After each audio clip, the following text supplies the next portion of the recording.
Dear students, आप सभी का रिमोट सेंसिंग और जीआईएस की इस क्लास में एक बार फिर से स्वागत है। उम्मीद करता हूं कि अभी तक के लेक्चर्स आप लोगों के लिए यूज़फुल रहे होंगे। आज के जो लेक्चर है वो पहले के लेक्चर से थोड़ा डिफरेंट होगा। अभी तक के लेक्चर्स में आप सब लोगों ने ये जाना कि रिमोट सेंसिंग के बेसिक्स क्या हैं। आज हम उस जो फाउंडेशन है उससे आगे चलते हैं और रियल में सैटेलाइट इमेजेस किस प्रकार की होती हैं और किस तरह से हम उनके ऊपर काम करते हैं, हम इस डायमेंशन के अंदर अब अपना काम शुरू करते हैं। तो सबसे पहले सैटेलाइट इमेजरी जो है वो आपको बहुत सारे सोर्सेज से अवेलेबल है। आप लोग जो वेयर हाउसेज होते हैं सैटेलाइट इमेजरी के, यूजुअली गवर्नमेंट के, उनके यहाँ अपनी एप्लीकेशंस भेज सकते हैं उनके पोर्टल के ऊपर, या उनको चिट्ठी लिख सकते हैं और वहाँ से इमेजरी ख़रीद सकते हैं। लेकिन लकीली आप लोगों के लिए और हम लोगों के लिए भी आज के दिन बहुत से ऐसे सोर्सेज हैं जहाँ से फ्रीली सैटेलाइट इमेजरी उपलब्ध है बहुतायत के अंदर।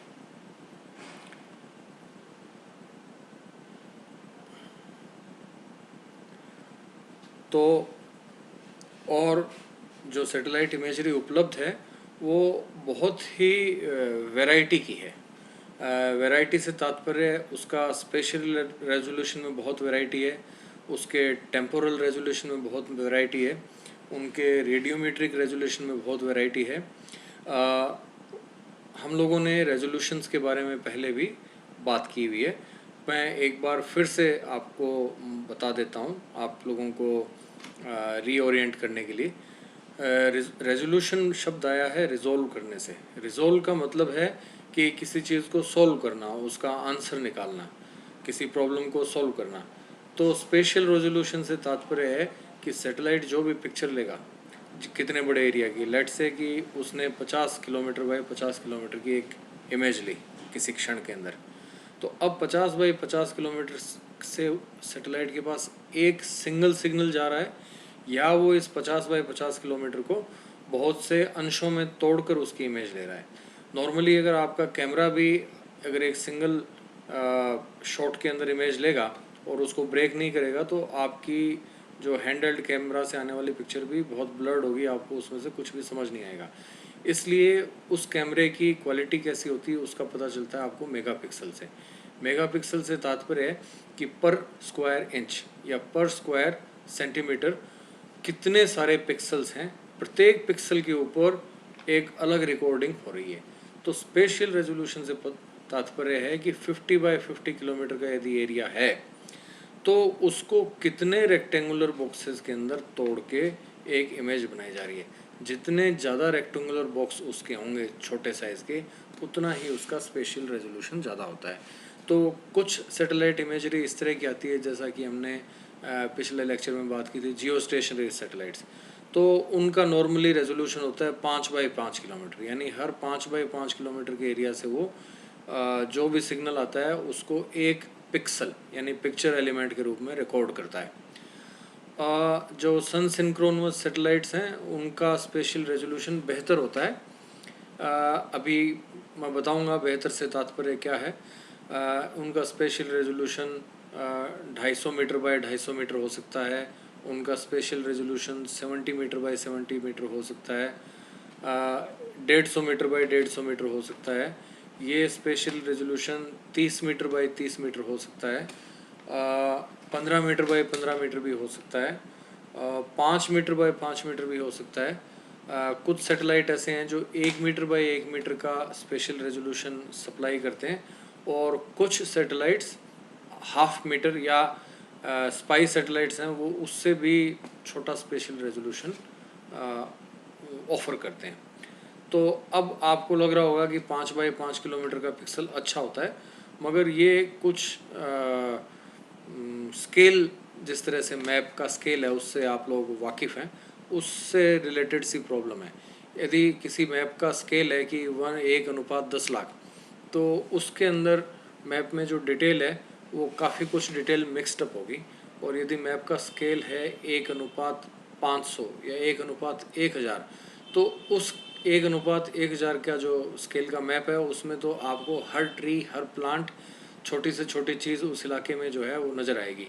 परंतु अगर स्केल 1:1000 है तो वो एक छोटे एरिया का मैप ही आपके कंप्यूटर की स्क्रीन में फिट हो सकता है, या आपके किसी चार्ट जिसको कि आप दीवार पर डिस्प्ले कर सकते हैं उसमें लग सकता है। यदि स्पेशल रेजोल्यूशन 1:10 लाख है तो उसमें शायद 2 या 3 जिलों का एरिया आ जाएगा और उसका नक्शा लगाया जा सकता है। पूरे भारत का आपको मैप देखना है तो शायद 1:1 करोड़ का स्केल के ऊपर आपको मैप देखना पड़ेगा। वर्ल्ड मैप का स्केल और भी पूरे वर्ल्ड को आपको देखना है तो वो और भी डिफरेंट होगा और भी सूक्ष्म होगा। तो 1:10 लाख का जो नक्शा है उसको हम स्मॉल स्केल कहते हैं। 1:1000 का या 1:10,000 का जो नक्शा है उसको लार्ज स्केल कहते हैं। इसी तरह स्पेशल रेजोल्यूशन की जहाँ बात आती है तो यदि कोई सैटेलाइट की जो इमेजरी है उसका स्पेशल रेजोल्यूशन हम बोलते हैं कि 1 मीटर है, यानी 1 बाई 1 मीटर का 1 पिक्सल है, तो इसको कहते हैं बहुत हाई स्पेशल रेजोल्यूशन। यदि 5 बाई 5 मीटर है तो ये भी हाई स्पेशल रेजोल्यूशन होता है। यदि 10 बाई 10 मीटर है तो ये भी हाई स्पेशल रेजोल्यूशन होता है। यदि 30 बाई 30 मीटर है तो हम उसको मीडियम स्पेशल रेजोल्यूशन बोलेंगे। 70 बाई 70 मीटर है तो भी मीडियम रेजोल्यूशन बोलेंगे। यदि उसका spatial resolution 250 metre by 250 metre है तो हम उनको कोर्स यानी कम लो क्वालिटी स्पेशल रेजोल्यूशन उसको डिफाइन करेंगे, जैसे कि मैप्स के केस के अंदर भी था। परंतु ट्रेड ऑफ है, यदि आपको इमेज जो है वो काफ़ी बड़े एरिया की चाहिए, यानी पूरे भारत की चाहिए या पूरा स्टेट चाहिए, तो आपको स्पेशल रेजोल्यूशन लो या कोर्स लेना पड़ेगा।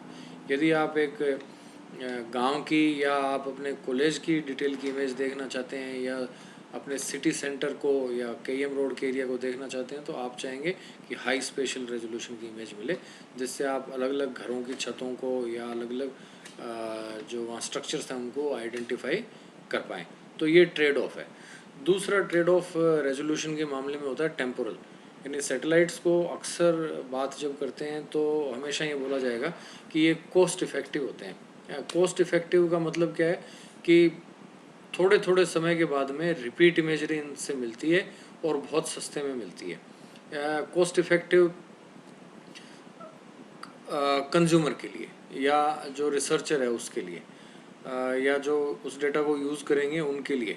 तो बहुत से लोग ऐसे हैं या बहुत से साइंटिस्ट या गवर्नमेंट के डिपार्टमेंट्स ऐसे हैं जिनको कि रिपीट इमेजरी चाहिए। जैसे एग्रीकल्चर डिपार्टमेंट है तो वो चाहेगा कि क्रॉप जब लगाई है उस एरिया की इमेज होनी चाहिए, लगाने के 1 महीने बाद की इमेज होना चाहिए, 1.5 महीने बाद की इमेज उनको चाहिए, 2 महीने बाद की इमेज उनको चाहिए, उनको 3 महीने बाद की भी इमेज चाहिए, और उनको जस्ट हार्वेस्ट से पहले की इमेज चाहिए और हार्वेस्ट के बाद की भी इमेज चाहिए। इन सारी इमेजेस यानी एक क्रॉप सीजन में 4 या 5 इमेज जो है एग्रीकल्चर की निगरानी रखने वाले लोग जो एग्रीकल्चर साइंटिस्ट हैं वो चाहेंगे। तो ये टेम्पोरल रेजोल्यूशन हो गया कि आपको कितने दिन बाद सेम एरिया की इमेज वापस रिपीट होते हुए मिलेगी। तो आज जब हम सैटेलाइट इमेजेस की बात कर रहे हैं तो हम लोग देखेंगे कि किस तरह से अलग अलग स्पेशल या टेम्पोरल रेजोल्यूशन की इमेजेस आपको इंटरनेट के ऊपर जो वेयर हाउसेज हैं या आर्काइव्स हैं उनके ऊपर किस तरह से प्राप्त हो सकती है। आप खुद वहाँ से कैसे सैटेलाइट इमेजरी प्राप्त कर सकते हो। तो रेजोल्यूशंस की चर्चा हम पहले कर चुके थे, आपको रीओरिएंट करने के लिए आज मैंने एक बार पुनः इसकी चर्चा कर दी है टेम्पोरल और स्पेशल रेजोल्यूशन की। तो आज हम चलेंगे यूनाइटेड स्टेट्स की जो स्पेस एजेंसी है नासा, उसका डेटा हम कैसे एक्सेस कर सकते हैं, डाउनलोड कर सकते हैं, किस तरह से उस डेटा को हम अपने लिए यूज़ कर सकते हैं, ये जानेंगे। तो सबसे पहले तो मैं आपको बताऊं कि नासा बहुत अलग अलग प्रकार का सैटेलाइट डेटा दुनिया के हर स्टूडेंट, रिसर्चर या आम नागरिक को भी फ्रीली अवेलेबल कराती है, और इस डेटा का उपयोग वो पूछते ज़रूर हैं आपको रजिस्ट्रेशन करना पड़ेगा वहाँ कि मैं सो एंड सो स्टूडेंट हूँ, इस क्लास का हूँ, इस कॉलेज में पढ़ाता हूँ, मेरे कॉन्टैक्ट नंबर या मेरा ईमेल ये है, ये जानकारी आपको देनी पड़ेगी। मगर जो भी आप जानकारी देंगे आप वो उसको एक्सेप्ट करेंगे। और उसके बाद में जो डेटा, बहुत से जो सैटेलाइट डेटा हैं जो उन्होंने फ्रीली अवेलेबल कराए हैं, तो वो आपको वो डेटा जो है वेयर हाउस में जाके और छांटना पड़ेगा। और एक बार आपने डेटा चूज़ कर लिया तो आप फिर उसको ऑर्डर कर सकेंगे। और बहुत सा डेटा ऐसा है कि तुरंत डाउनलोड के लिए अवेलेबल हो जाता है। कुछ डेटा जो प्रोसेस्ड नहीं होता तो वो फिर आपको बोलेंगे कि हम आपकी ईमेल पे एक नोटिफिकेशन भेजेंगे देंगे जल्दी कि कब वो आप डेटा डाउनलोड कर सकते हो। तो यूजुअली ये 2 दिन के अंदर अंदर या 3 दिन में ईमेल आ जाता है। और उसी जिस दिन ईमेल आता है उस दिन या उसके अगले दिन से आप डेटा डाउनलोड कर सकते हैं। तो वो डाउनलोड करने के बाद में फिर हम उस डेटा को हमारे रिमोट सेंसिंग सॉफ्टवेयर्स हैं या जीआईएस के सॉफ्टवेयर्स हैं उनकी सहायता से प्रोसेस करेंगे। तो आज की क्लास का उद्देश्य जो है वो ये जानना है कि ये क्लियरिंग हाउसेस या डेटा सप्लाई सेंटर्स जो हैं वो वहाँ पर हम कैसे जा सकते हैं, कैसे अपना रजिस्ट्रेशन करेंगे और उसके बाद में कैसे हम डेटा सर्च करेंगे और किस तरह से हम डेटा को डाउनलोड कर सकते हैं। तो आज हम 2 तरह का जो डेटा है, 2 अलग-अलग तरह के स्पेशल रेजोल्यूशन या टेम्पोरल रेजोल्यूशन का डेटा है, उसको किस तरह से सर्च कर सकते हैं ये जानेंगे। तो एक जो डेटा है उसको हम बोलेंगे वो है लैंडसेट सैटेलाइट्स का डेटा। लैंडसेट सैटेलाइट्स की जो टाइम सीरीज़ है वो सबसे इम्पोर्टेंट टाइम सीरीज़ है रिमोट सेंसिंग में, एटलीस्ट ज्योग्राफी के जो स्टूडेंट्स हैं उनके पर्सपेक्टिव से। दूसरे डेटा भी इम्पोर्टेंट है पर ये इसलिए इम्पोर्टेंट है कि ये डेटा 1975 से अवेलेबल है पृथ्वी के अलग अलग हिस्सों के लिए। तो इतनी पुरानी निरंतर अवेलेबल होने वाली टाइम सीरीज़ आपको दूसरे किसी सेटेलाइट से नहीं मिलेगी, इतना कंटिन्यूस डेटा सेट। तो एक तो हम लैंडसेट डेटा कैसे डाउनलोड कर सकते हैं उसके बारे में जानेंगे। लैंडसेट के काफ़ी सारे मिशंस गए हैं, हर मिशन का जो सेंसर है उसका नाम थोड़ा थोड़ा अलग है। जैसे शुरू के अंदर जो लैंडसेट का डेटा है उसको बोलते थे लैंडसेट टीएम, थीमेटिक मैपर। उसके बाद का जो है लैंडसेट डेटा उसको बोलेंगे Landsat ETM, Landsat enhanced thematic mapper इत्यादि। तो सेंसर का नाम थोड़ा सा बदल सकता है। वो आप जब डेटा यूज़ करना शुरू करेंगे तो धीरे धीरे आप समझ जाएंगे कि इस टाइम पीरियड का डेटा इस सेंसर से अवेलेबल था, उसके 5 साल या 10 साल बाद का डेटा ये जो नया सैटेलाइट भेजा। क्योंकि सामान्यतः एक सैटेलाइट जो अंतरिक्ष में भेजते हैं वो 6-7 साल का उसका या 10 साल तक की उसकी उम्र होती है। उसके बाद वो सैटेलाइट डिग्रेड हो जाता है और नया सैटेलाइट उसको रिप्लेस कर देता है। वो कई बार कई सैटेलाइट्स अपनी जो प्रेस्क्राइब्ड एज होती है उससे काफ़ी ज़्यादा समय तक भी काम करते रहते हैं, तो वो डेटा आपको बाद तक भी मिलता रहता है। तो हम एक तो लैंडसेट सेंसर का डेटा जो है वो डाउनलोड कैसे करेंगे ये जानने का प्रयास करेंगे। और इसके साथ ही हम एक दूसरा सेंसर है जिसका नाम है मोडिस। मोडिस सेंसर का डेटा भी हम किस तरह से डाउनलोड कर सकते हैं ये जानने की कोशिश करेंगे। मोडिस सेंसर जो है वो टेरा और एक्वा नाम के 2 सैटेलाइट्स हैं, उनके ऊपर मोडिस सेंसर लगा हुआ है। मोडिस सेंसर जो है वो जॉइंटली जापान की गवर्नमेंट और अमेरिका की गवर्नमेंट नास और उनकी स्पेस एजेंसी जॉइंटली उसको डेटा उसकी ओनर्स हैं, जॉइंट मिशन के अंदर ये सैटेलाइट भेजा गया था। तो और भी कई साइट्स होंगी जहाँ से ये डेटा मिलेगा, परंतु आज हम एक ऐसी साइट के बारे में आपको मैं बताऊंगा जहाँ से कि डेटा बहुत अलग अलग प्रकार का डेटा इजीली आप एक्सेस कर सकते हैं। डाउनलोडिंग की स्पीड्स भी अच्छी हैं, डेटा को सर्च करने का जो इंटरफेस है वो भी काफ़ी सिंपल है। तो आइए चलते हैं हम किस तरह से सैटेलाइट डेटा सर्च कर सकते हैं ये जानने के लिए, और किस तरह से उसको सर्च करने के बाद ऑर्डर कर सकते हैं या किस प्रकार से हम उसको डाउनलोड कर सकते हैं। तो सबसे पहले तो आपको गूगल क्रोम खोलना होगा अपने, जो कि अभी तक स्क्रीन ऑलरेडी खुली हुई थी, गूगल क्रोम खोलें या कोई दूसरा आपका वेब ब्राउज़र है माइक्रोसॉफ्ट का या एप्पल का, किसी को भी खोल लीजिए और जो आपकी सर्च का जो टैब है वहाँ पर आप टाइप कीजिए अर्थ EXPLORER अर्थ एक्सप्लोरर। अब ये अर्थ एक्सप्लोरर क्या है? अर्थ एक्सप्लोरर एक सर्च इंजन वेब पोर्टल है और इस वेब पोर्टल के जो ये वेब पोर्टल यूनाइटेड स्टेट्स का जो जियोलॉजिकल सर्वे है उसका ऑफिशियल साइट है। तो अर्थ एक्सप्लोरर यूनाइटेड स्टेट्स जियोलॉजिकल सर्वे जो है वो इस पोर्टल को ऑपरेट करता है। उसका ये एक सैटेलाइट डेटा सप्लाई का पोर्टल है, सर्च का पोर्टल है। तो आप अर्थ एक्सप्लोरर EARTH अर्थ और फिर एक्सप्लोरर इसको टाइप करके और अपने कीबोर्ड के ऊपर एंटर दबा दीजिए। तो ये देखिए एंटर दबाने के बाद में अर्थ एक्सप्लोरर का जो पोर्टल है वो आपको अवेलेबल हो जाएगा। यहाँ आप देख भी सकते हैं अर्थ एक्सप्लोरर USGS। तो इसी तरह यहाँ भी देखो query and order satellite images, aerial photographs and cartographic products through USGS United States Geological Survey. तो जब आप अर्थ एक्सप्लोरर की साइट को क्लिक करेंगे तो अब देखिए ये हमें ये कहाँ लेके जाएगा। ठीक है, ये अर्थ एक्सप्लोरर का जो मेन इंटरफेस आपके सामने आ गया है। यहाँ आप USGS देख सकते हैं, ये अर्थ एक्सप्लोरर लिखा हुआ है।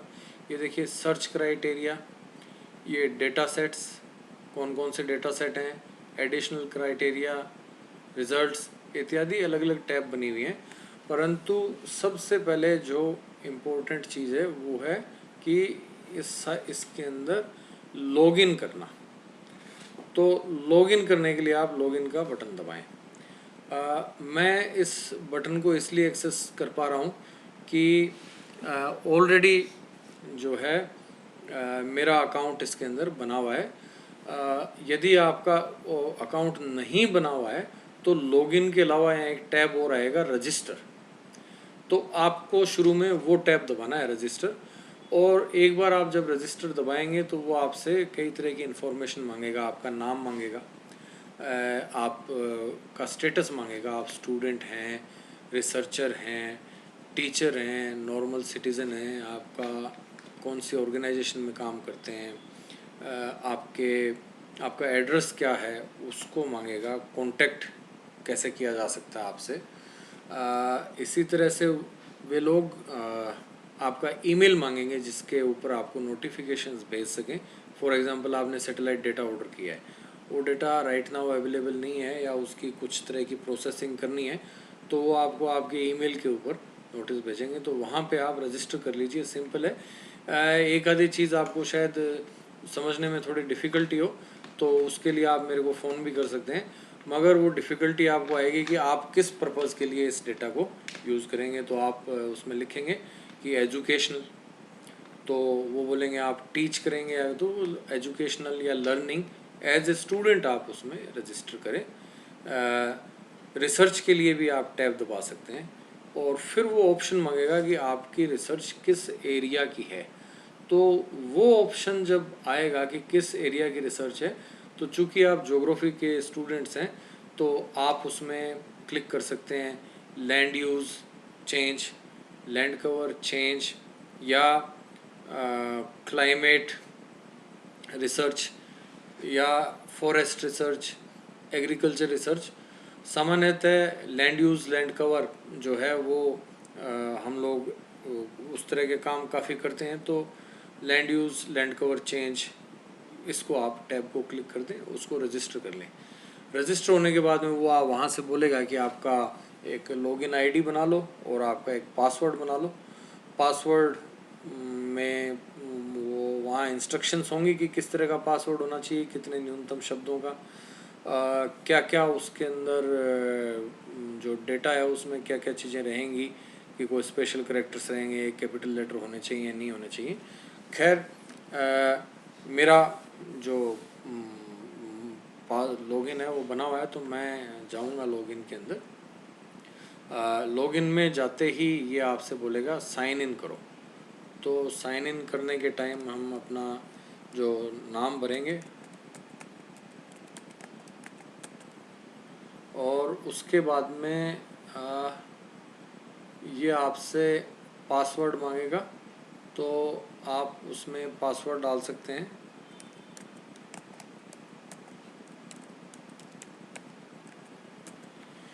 और एक बार आपने पासवर्ड डाल दिया तो आप साइन इन करें इसके अंदर। अब साइन इन करते ही जो वेबसाइट है वो खुल जाएगी और ये देखिए यहाँ पर आपका नाम आ जाएगा, जो भी यूज़र आईडी आपने डाला है।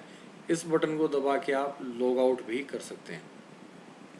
अब देखिए, अब हम इसको समझने की कोशिश करते हैं। थोड़ा सा इसको नीचे कर लीजिए और यहाँ ये दे, जिससे कि आपका इंटरफेस बड़ा हो गया। ये देखिए, ये एक नक्शा है और इसमें कुछ चीज़ें दिखाई है। ये अमेरिका का नक्शा दिखा रहा है, डेकोटा, मुझे स्पेक्स चेंज करना पड़ेगा। डेकोटा है, विल्मर है, अल्बर्टा है, आयोवा है, सियोक्स सिटी है, सियोक्स फॉल्स है। तो यूएसए के अंदर का कोई एरिया है। हम चाहते हैं कि बड़ा एरिया देखें, तो देखिए लार्ज, ये हाई स्पेशल रेजोल्यूशन के ऊपर इमेज रही है सैटेलाइट। और इसमें ये देखिए कोऑर्डिनेट्स भी आ रहे हैं जहाँ भी आपका कर्सर घूम रहा है।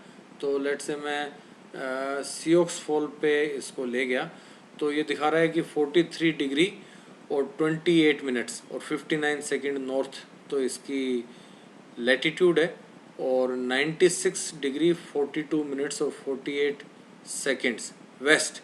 हम लोगों की जो लॉन्गिट्यूड है वो ईस्ट होती है, यहाँ वेस्ट है।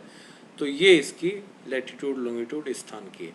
यहाँ आप आओगे तो लैटिट्यूड और लॉन्गिट्यूड बदल जाएगी, परंतु फिलहाल हम अर्थ का थोड़ा लार्जर एरिया देखना चाहेंगे, तो ये जूम आउट का बटन हम दबाते हैं। अब देखिए, जूम आउट करना शुरू करते ही आपने अमेरिका की ग्रेट लेक्स का नाम सुना हुआ है। ये लेक सुपीरियर आ गई, ग्रेट लेक्स आपको दिखने लग गई हैं, और ये देखिए कनाडा भी दिखने लग गया है। तो उस समय हम लोग इस एरिया के अंदर थे, इस एरिया में, और अब हमें जूम आउट करने पे यूनाइटेड स्टेट्स और कनाडा दोनों लिखने लग गए हैं। यूजुअली हम ऐसी रिसर्च के अंदर इंटरेस्टेड होंगे या ऐसे एरिया जिनको कि हम देख चुके हैं, तो हम चाहेंगे हमें भारत या एशिया भी दिखे, तो और जूम आउट करते हैं। फर्दर जूमिंग के लिए ये हमें फ़िलहाल अलाउ नहीं कर रहा है। तो हम क्या कर सकते हैं, ये यदि हमें अलाउ नहीं कर रहा है तो हम जाएंगे सबसे पहले सर्च क्राइटेरिया में। तो सर्च क्राइटेरिया के अंदर बहुत सारे ऑप्शंस हैं। उन ऑप्शंस में जाने की जगह सबसे पहले आप ये देखिए, जैसे ये फीचर है, ये स्पेशल टाइप के जीआईएस मैप्स हैं जिनका यहाँ पे यूज़ होता है, तो उसको नहीं जाके करके हम इस ऊपर वाले ऑप्शन को छोड़ देंगे